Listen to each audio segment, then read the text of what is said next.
Welcome to Not Your Ordinary Parts podcast, a podcast where we talk about hard things associated with the human experience with the goal of increasing awareness, growth, and healing. You may hear information from professionally licensed therapists, life coaches, healers, doctors, etc. This information is not medical advice or therapy and is not meant to replace actual therapy or instructions given by a doctor or a personal therapist. I am your host, Jalon Johnson. My guest today is Dr. Stacy Baker. Dr. Baker currently holds a doctorate in traditional naturopathy, a master of science in holistic nutrition. She's a level 2 integrative health practitioner. She holds a functional medicine board certification. She's trained in Vinyasa Yoga, and she's a certified personal trainer and currently expanding her love of learning what the study of energy healing is. So, thank you so much for joining me. Welcome to the show, Dr. Stacy. Yeah, thanks for having me. I'm happy to be quite here. A bio. I gave just a bit of a brief introduction, but what I wanted to do was allow you to tell your story of who you are and how you got to where you are today so that the audience can get to know you better. Yeah, of course. I was just going to say, these designations and letters and, they don't really define a person. People are always like, oh, they like my view on health and things like that. But most of that, honestly, I gained from being sick myself. Right. And so all of these other things were part of my journey into figuring out, how, for one, can I help myself so I can help other people and shorten their healing journey and make things easier on them. So just a brief, I'll do the express version. I've been sick with chronic conditions or as long as I can remember. And a lot of it stemmed from being put on chronic antibiotic use as a child for ear infections that were actually driven by dairy sensitivity, which is something I still have. So, one antibiotic after the next, and then it snowballs into other things and they get bigger and badder as you get older. So then it turns into, really debilitating anxiety, and then throw breast implants on top of it in my college years. And then, now my toxin bucket's all full. My microbiome's all messed up. I have more toxins than my body can naturally clear. And so, of course, I'm going to deal with the laundry list of things that people deal with: chronic fatigue, brain fog, thyroid issues, hormone imbalances, all of the things. So we were talking briefly before, we recorded, but, my parents are both MDs. My brother's an MD. So I'm very much raised in that conventional setting, oh, this is wrong with you, take this medication.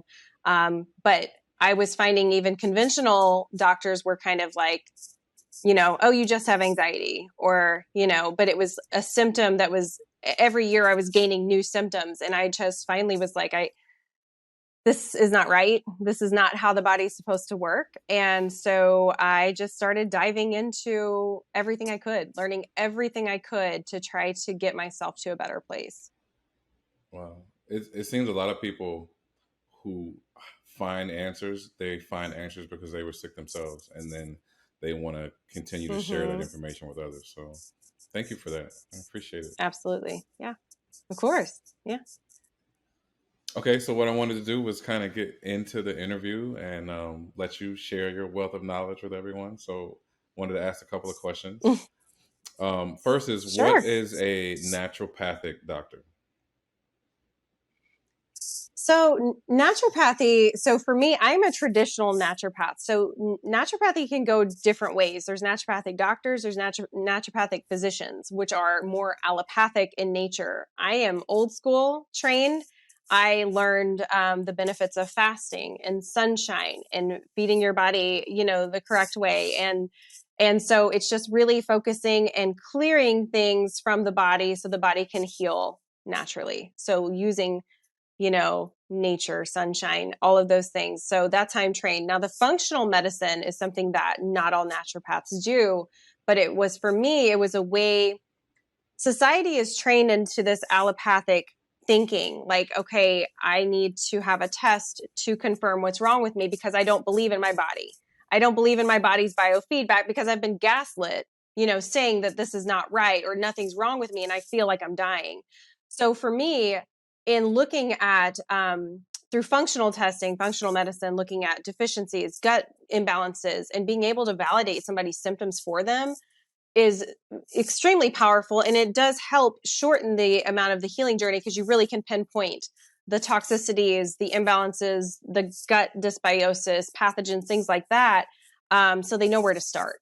And so it's an extra layer of bringing in some testing, but still doing things in a natural way to heal.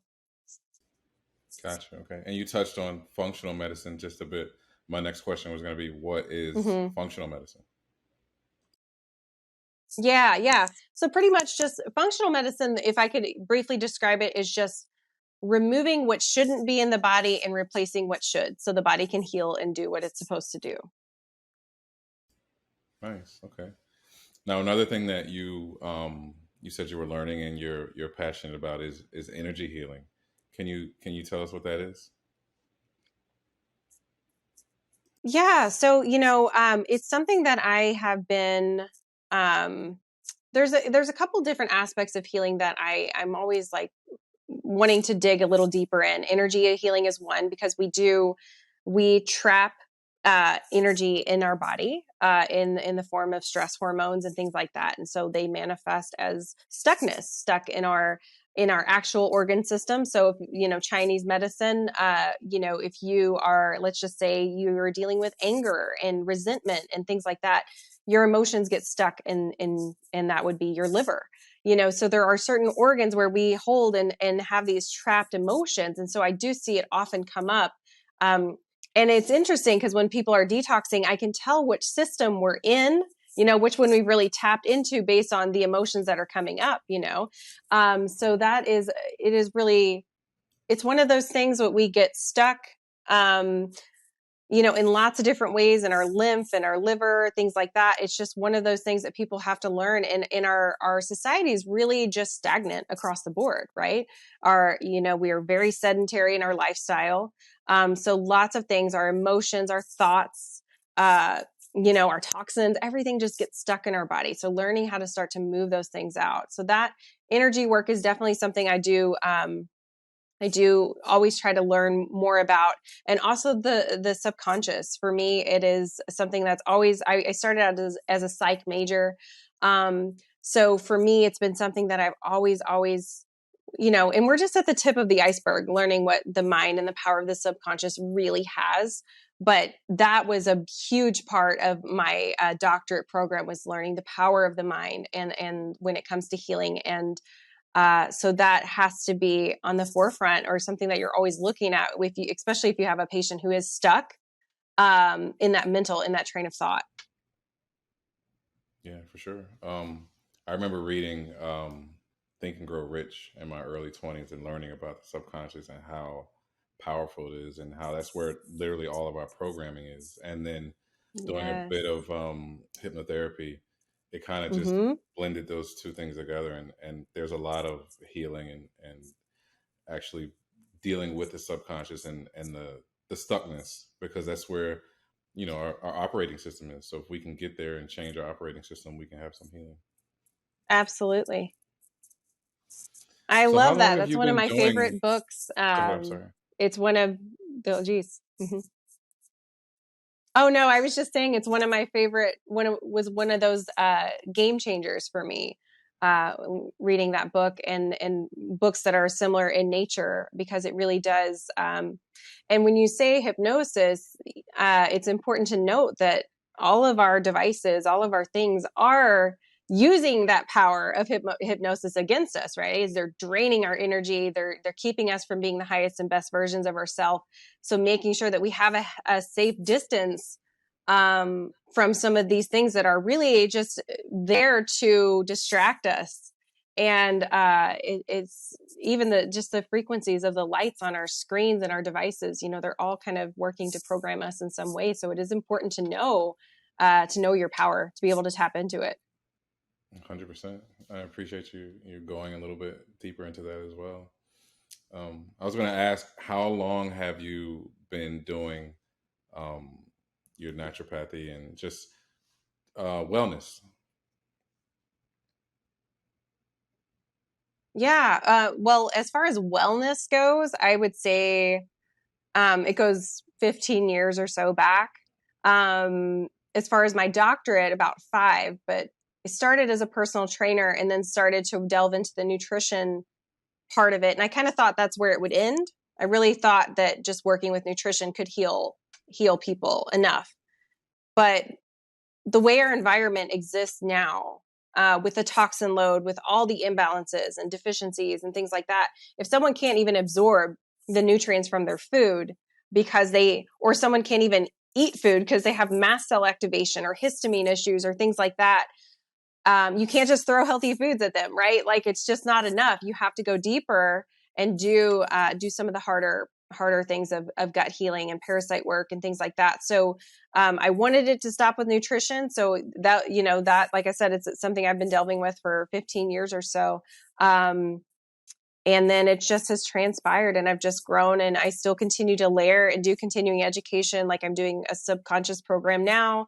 I just love learning, and I love getting more insight into different areas so that I have a different, unique look at things so I can help people get over some of these speed bumps along the way. That's great. And I would say 15 plus years in the game, you're a heavyweight at this point. So what you say can't just be taken lightly because of your experience. So that was one of the reasons why I wanted to ask how long you've been doing Well, it. I appreciate that. Yeah. For sure. Okay, so big Yeah. And I'm not question. that old. You can tell. You can tell. So big question, and I think that this is something everyone will be able to relate to. Is with all the things that you mentioned about the gut dysbiosis and the histamine responses and things like that. Why is everyone so sick?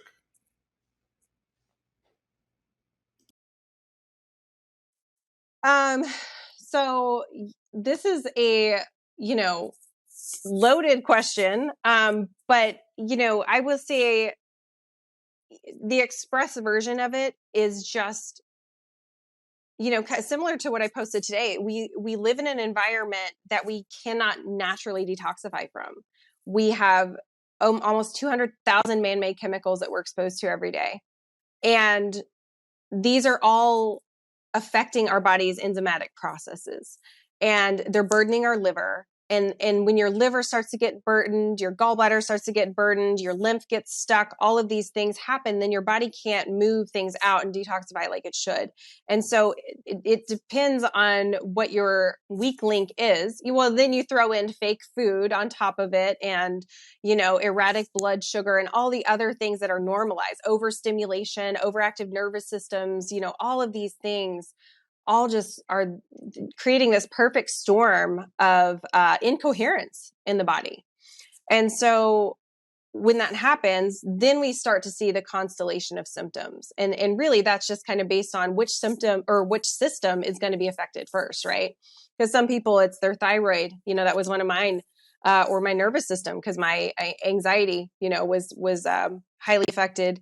And some people it looks like high blood pressure or, gut issues, gut imbalance. And so it's all just kind of like what's your genetic weak link or what's your weakest organ system to really say, okay, well, that's where your symptoms are going to start to manifest. See, it seems like it's kind of a snowball effect at a certain point. And you mentioned while we were Mm-hmm. talking earlier, like Yeah. that the toxic bucket, and once it gets to a certain point, everything just starts to go awry. Mm-hmm. Yeah. Okay, so another question. It seems like today the gut is such a hot topic with people talking about probiotics and microbiome. What is gut health and why is it important? Yeah. The gut, we think of it as just something that digests our food, but we know now, and we're learning more and more that it's where a lot of hormone conversion happens. It's where our immune system is formed, where our neurotransmitters are formed. It's really truly the second brain in the body. And so if you have an imbalance there, you will have a systemic imbalance. And so, for me, my gut symptoms manifested as anxiety. you know, and it really just caused an imbalance in the nutrition deficiencies and things like that, because your gut can't absorb and utilize nutrients the way it's supposed to. And then, like I said, it just snowballs into these other systemic inflammatory conditions. And that's why it looks so different for everybody. But a lot of them do boil down to just inflammation in the gut, imbalance in microbiome. And this happens, and it starts early from antibiotic use as a child. If you were a C-section baby, you don't have that, you know, microbiome that's established like you should for coming, you know, from the mother. And, you know, and of course those things happen in some cases, but we're never taught to support the microbiome after that. And so steroids, NSAIDs, birth control, all of these things affect our microbiome. And if you just layer on one after the other, of course, you're going to start having anxiety, depression. And then kids now are even dealing with deeper things like ADHD, autism, all of those things. And it really just boils down to toxicity and the status of their microbiome. Wow, that's heavy. And you said a word that I love, because when I hear systemic, to me, that translates to like root cause, you know, because I never heard primary care physicians, you know, say systemic. It was always, you know, well, it was symptomatic. What are your symptoms? Let's treat the symptoms. But it was never, let's get to what is really the issue. So whenever I hear systemic, it really makes me think of true healing. So I like Absolutely. that you use that word. Yeah, for sure. Okay, so one of your posts said, your metabolism is not broken. It's responding appropriately to chronic stress. Can you explain what that means? Yes. So I had a broken metabolism for a long time. I was also at the time calorically restricting, fasting in the morning. My hormones were dropping like flies, you know, and then add in lifestyle stress, being a young mother, you know, all of the things. And this is our normal. This is our normal. It's just where we go. We're fueling with caffeine. We're using alcohol to wind down because we can't sleep now because we've had so much caffeine. And this is just what's normalized, right? And that's, and so then we get to a point where our metabolism or our thyroid or whatever it is, or our cortisol levels are too high, our adrenals, you know, poop out, and then we're just, our metabolism's broken. We're 30, our metabolism's broken. And it's really just a pile of all of the high stress, high cortisol that our body's been trying to stay afloat for so long. And eventually it just says, look, I don't have the power anymore. I don't have a stress response anymore. I can't keep up with this. And so can you heal your metabolism? Absolutely.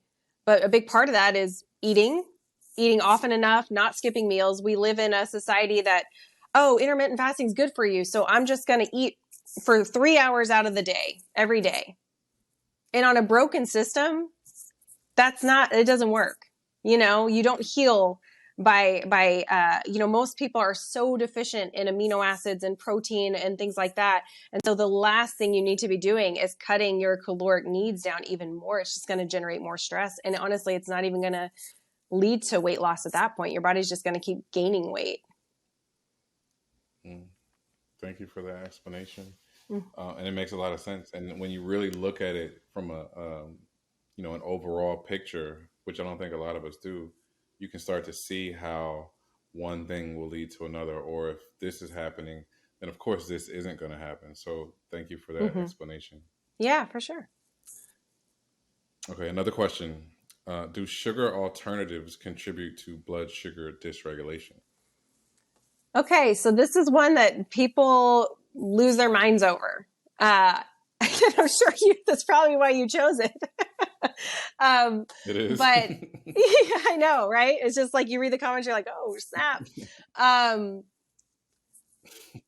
It is, if you're trying to, you know, you cannot sell me on we're talking about the brain signaling and things like that. The brain is not stupid.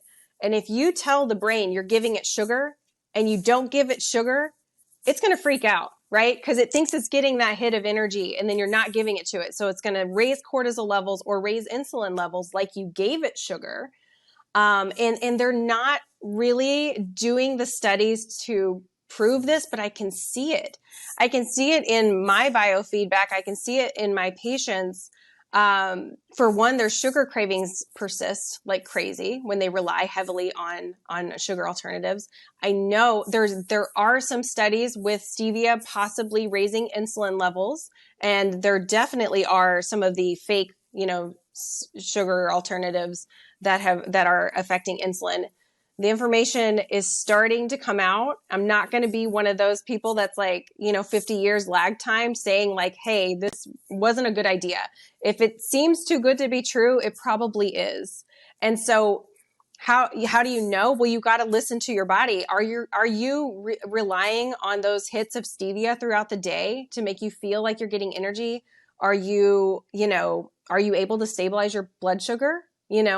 Those are the things that you need to kind of tune in with. Are you having symptoms of insulin resistance, even though it may not be showing up as far as, because some of these can raise your insulin without actually raising your blood glucose. And so that's where it gets tricky. So not only that, but like I said, the brain signaling, the brain is not stupid, and you can't out hack it.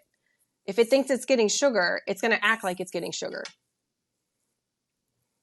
Wow. That's something you would never hear in a Diet Coke commercial. No, definitely not. But it's important to know these things because, like, I would have never thought about it like that. Like, if your brain thinks it's getting sugar, all of the processes of your brain getting sugar are still going to happen. So without it, now you're causing an imbalance. Yep. And now a stress response attached to it. And now your blood sugar could be raised by biochemical responses rather than you actually eating food, and then you have no control over it. Right. Wow. So something that I guess can result from all of these processes and, the dysregulation in the nervous system and so on and so forth are autoimmune diseases. And one of the big ones has to do with the thyroid. So I wanted to ask you, what is Hashimoto's? So Hashimoto's is when you have thyroid antibodies show up on your blood work. Now, this is one of those controversial things because sometimes you could just be reacting to gluten antibodies, because the gluten protein gliadin mimics thyroid tissue. So is your thyroid really attacking itself, or is it thinking that your thyroid tissue is actually gluten? So there are so many layers when it comes to Hashimoto's. And I know this because, for one, I was diagnosed with it. I no longer have it. And the other thing is, too, I've seen antibodies in my patients go down the minute we start lowering inflammation, when we start cutting gluten, we start healing the gut. When you have an overactive immune system like that, you just have to understand, anytime you're thinking of an autoimmune condition, the body is not attacking itself. It's reacting to something. And so we get so scared with this, oh my gosh, my body's attacking myself. And it's like, you have to look deeper. And this is why I run toxicity tests. This is why I cut inflammatory foods and things like that, because what is your body reacting to? It's never so cut and dry, and our bodies are not made to attack ourselves. Right. Yeah, it's true. I mean, I remember reading that gluten can mimic thyroid tissue. Mm-hmm. And Yeah. you would think that people would then, hearing something like that would take gluten seriously. Here's the thing that I don't know, it people just don't doesn't seem to be happening. understand.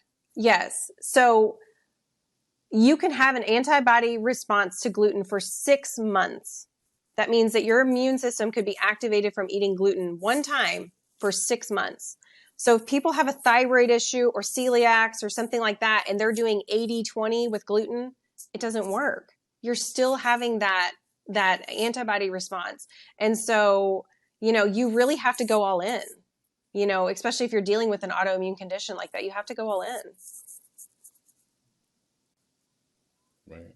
For sure. Otherwise you're just, touching the surface of it, and you're never really giving your body a true chance to heal. Right. Okay, so another question, and I think this is for all of our people who put a lot of faith and trust in their doctors, right? And you should, but also if you, I think at a certain point you have to take your health into your own hands if you're not getting the answers that you want. So, question would be, can blood work alone give you a true picture of what's going on internally? Blood work is designed to diagnose a disease. So many people show signs of imbalances before they're at a disease level, which is great, right? Because that's their body saying, hey, there's a problem. It's time to start looking into things. And then when you rely on blood work is very homeostatic. Your body, your blood runs through your body, runs filters through your liver, your kidneys, all of the things in it. You're looking at literally a second in time on that blood test. And that can be changed whether you had a stressful morning or a workout or, whatever it is. It could be even situationally. Some people get really nervous when they're at the doctor's office. Those things can look different for people. And not only that, but the ranges are based on a mostly sick population. So they're very broad ranges. And so you're not going to see any sign of dysfunction on blood work until you're at that disease state where they can match up a medicine and then you're good to go, right? And that's why I don't like blood testing. Now, if I ever run blood work, it is with a functional range. So we're fine tuning it, getting to the optimal range, and we're looking at specific markers saying, hey, this marker's high. This is what could be going on. Now it's time to test for heavy metals, or now it's time to look at parasites or whatever it may be. So you look at blood work?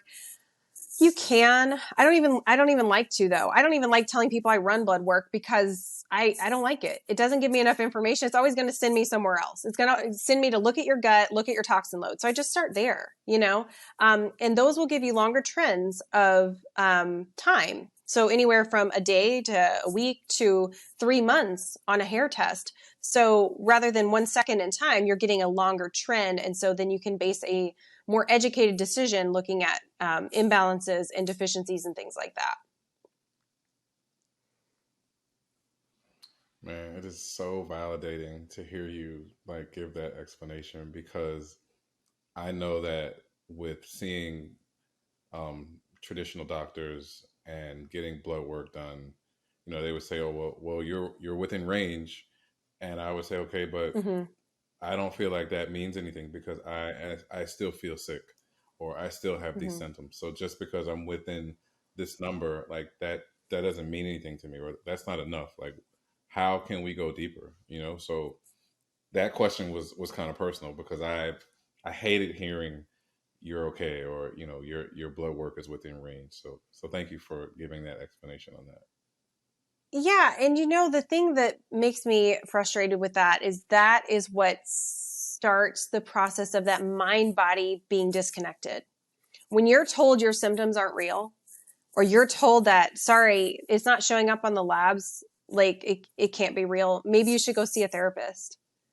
That is when all of a sudden you don't start trusting your body. And that's when you give all your power to the doctor, and you have to, you tell them, they tell you what's wrong with you. And that's the biggest fallacy that we have, is by just completely giving up our power, right? Our intuition, we know our bodies better than anybody does. So we know if something's wrong, and nobody can tell us any different. Wow. Yeah, you're right. You're 100% right. Okay, so I have another question. What does it Mm-hmm. mean? Because we talked about hormones a bit, and the gut. So what does it mean to be estrogen dominant? And can this happen even with estrogen levels in normal range? Yes. Yeah, of course. So estrogen dominance. So this is the big, one of the big things that you see, or hormone imbalances. Oh, I'm estrogen dominant. I better take some DIM or whatever it is. And, of course, estrogen dominance does lead to, female cancers and things like that. And, it's another thing that's going to burden the liver. But basically, to me, I look at it from the ratio of estrogen to progesterone. So yes, your estrogen levels could be in range. And then if your progesterone is dropped off because you're high cortisol or whatever the matter is, which is usually why your progesterone drops off, then of course you can be estrogen dominant because of that. The other thing is, what is not really being looked at is estrogen dominance can happen at a tissue level. So women with fibrotic tissue, women with endometriosis and things like that, your estrogen levels could look fine on a lab, but you have to take into consideration symptoms and, like I said, looking at estrogen on a tissue level, because blood work is not going to really give you that. So you would still treat someone with estrogen dominance who is dealing with endometriosis and fibrotic tissue, even though their lab work may show it's fine. So it's just being able to dig a little deeper. And of course, those sort of things are all driven by inflammation. So then you go back and you wonder, what is causing the inflammation? What toxicity is driving this? What deficiency, what pathogen, whatever it may be, what is driving this inflammation? Okay. So while we're here on hormones, and you've mentioned this a few times, cortisol.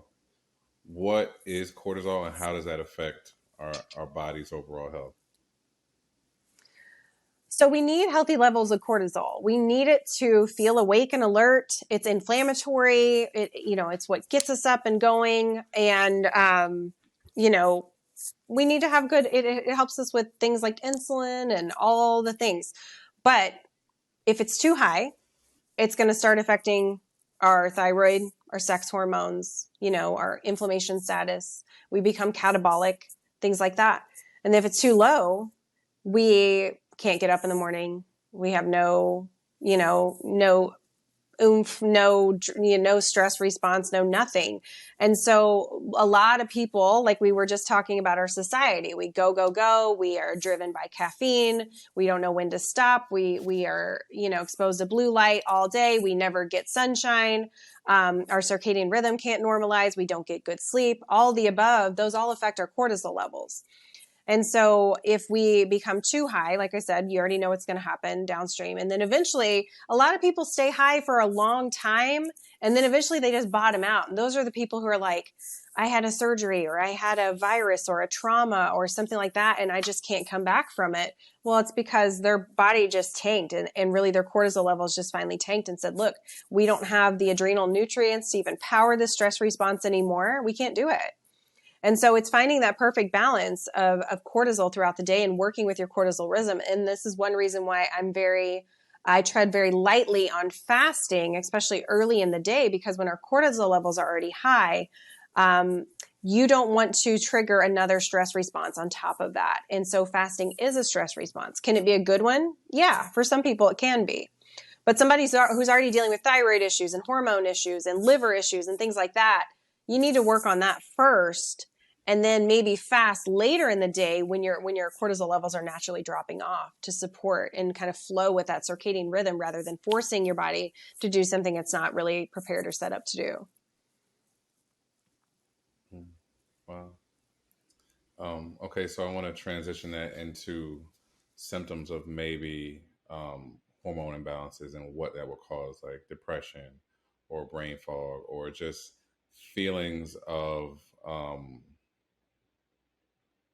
not just overall feeling good, right? So if your emotional health is not where it should be, can your emotional health affect your physical health? Absolutely. I see it all the time. Unfortunately, it's one of those things that is very overlooked. Emotional health, stress management, mindset, those are some of the pillars that really foundationally need to be addressed.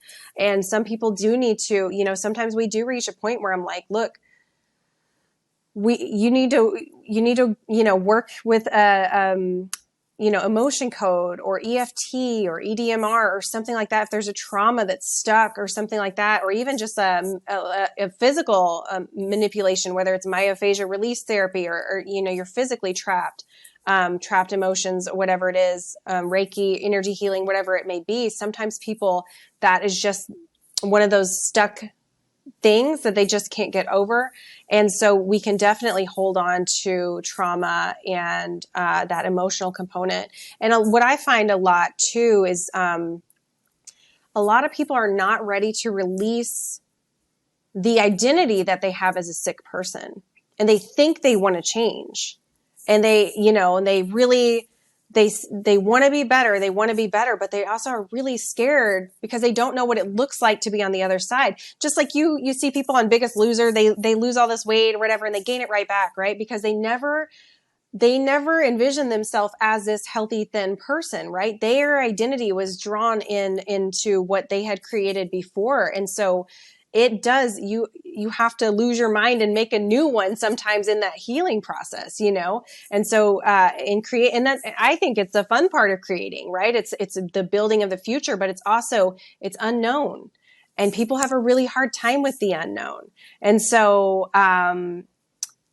a lot of people get drawn back in because their bodies and their mind are saying, hey, this is comfortable. We know this already. Let's just stay here.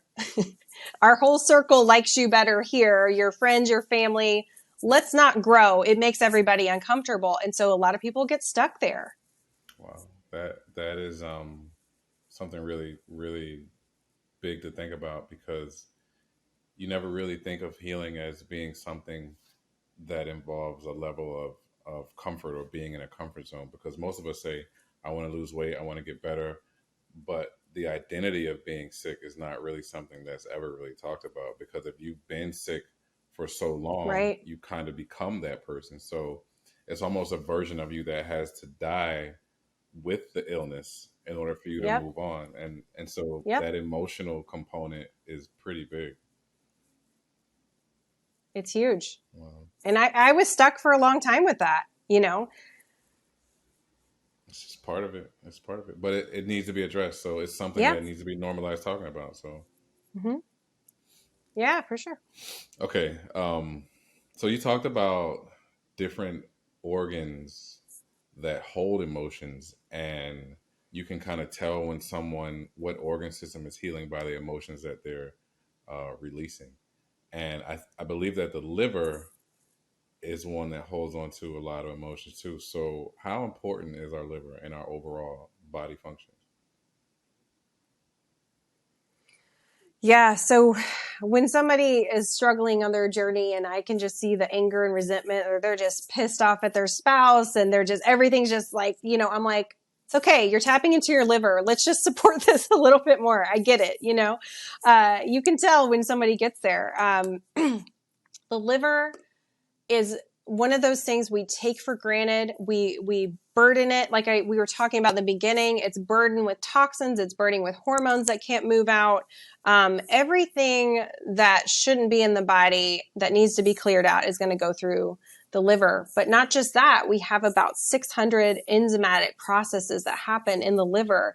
So if our liver's stuck, all of those processes are stuck too. And we talked about the thyroid being converted in the gut and the liver. There's so many things that it's just one of those things that's taken for granted, just like the gut is.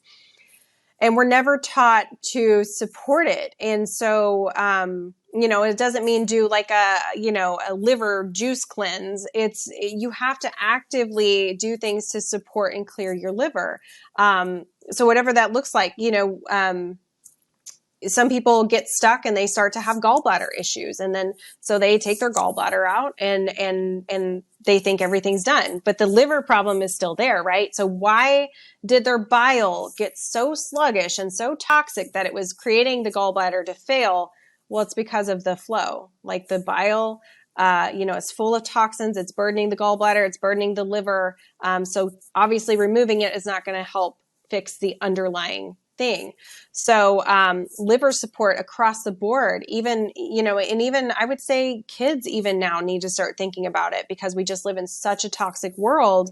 We need to be taught this. We need to be normalized. And we are just, other cultures have been doing this for thousands of years, and why are we not? And now we're in the most toxic environment we've ever been in. Yes, indeed. And you mentioned something about the bile being toxic and sluggish, and then the gallbladder, right? So let's say someone's at a point where their Mm-hmm. gallbladder is completely shot, and the best option would be to have their gallbladder removed. But let's say someone is at a point where they could heal it. Um, what should they know before having their Mm-hmm. gallbladder removed? Um, yeah. So, if you're just starting to show signs of dysfunction, incorporating some bile salt, incorporating some liver support, castor oil packs, things like that to support your liver, can definitely start moving things. If you want to take it up another level, coffee enemas are going to help move that. They're going to increase glutathione, help the bile move freely. Another thing to look at is your digestive enzymes. So if you're low stomach acid, you have heartburn issues, you're on a PPI, something like that, that's going to affect what's happening downstream with your bile salts and your bile, long term. If you are starting to get to that point where they're telling you you need to get it removed, you definitely, can you work with a practitioner and do a gallbladder liver flush? Absolutely. Absolutely, you can. I mean, I personally, I've done liver flushes myself and passed gallstones, and I've never shown any signs of having gallbladder dysfunction at all. So if I'm passing them, I know that there's a lot that people can do, but you do have to work with someone, because you have to do a lot of prep work before you do a liver flush. You have to make sure that the stones are being softened so they can pass and things like that, rather than putting yourself into a really, you don't want to put yourself in a compromising position. But you can absolutely flush those things naturally, and then get to more of a habit of supporting the gallbladder and the liver so that doesn't happen again. Okay. I wasn't aware of how large a role the liver played in overall digestion. I thought digestion was the gut, period. But then, I realized Mm-hmm.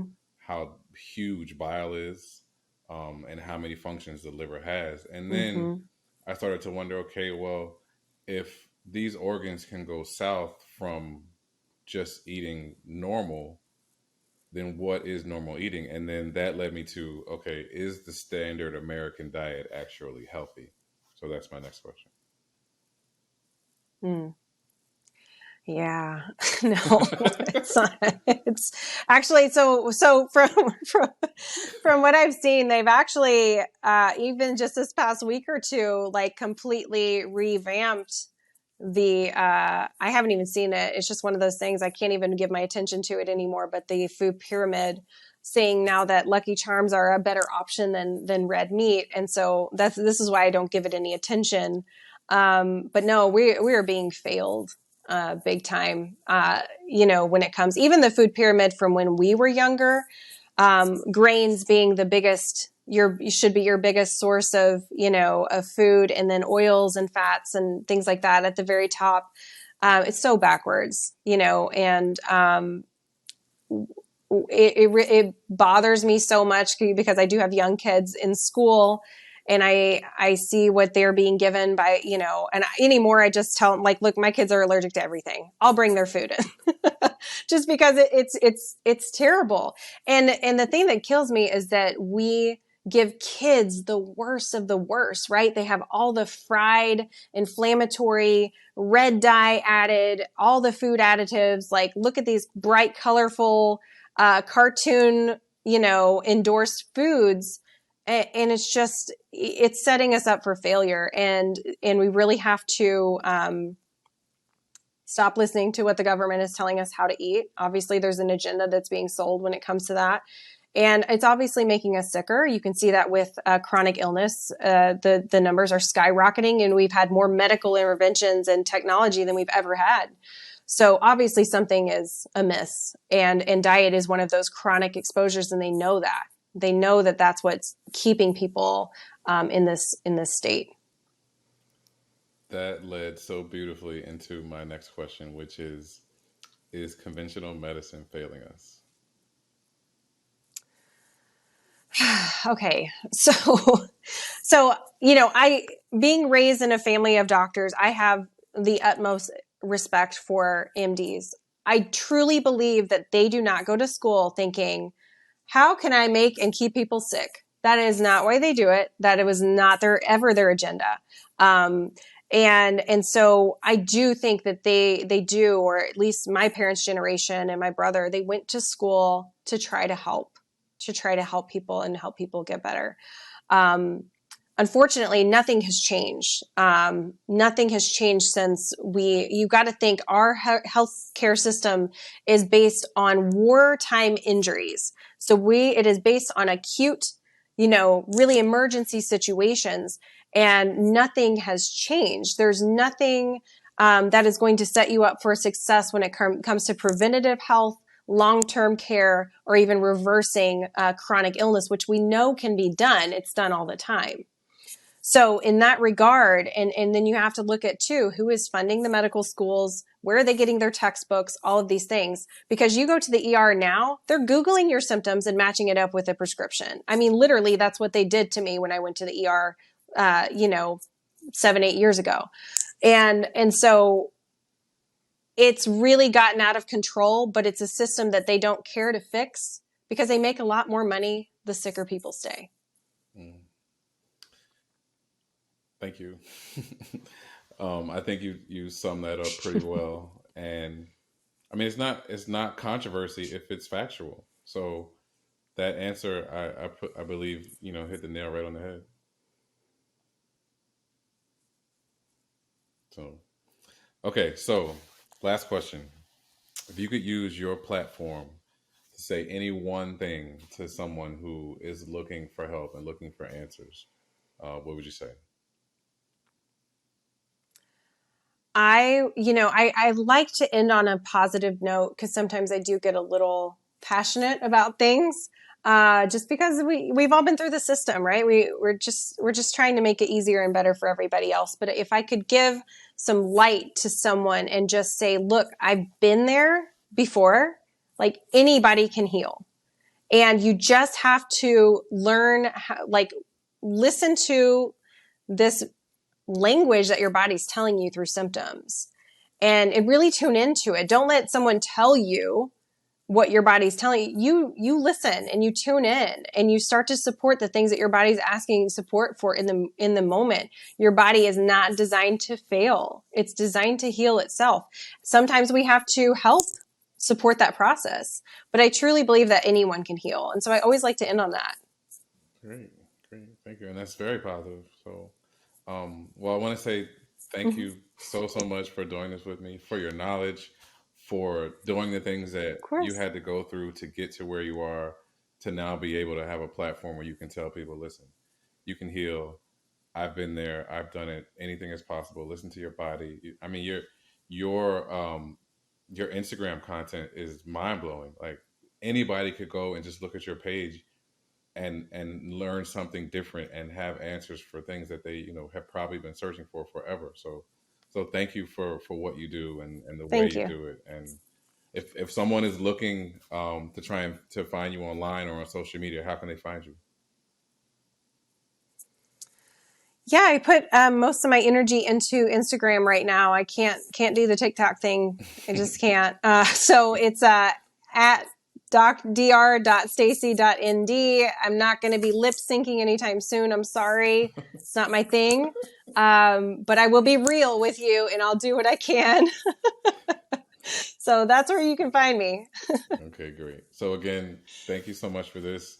Thank you for taking the time to do this with me and for Of the course. wealth of knowledge that you have and that you share.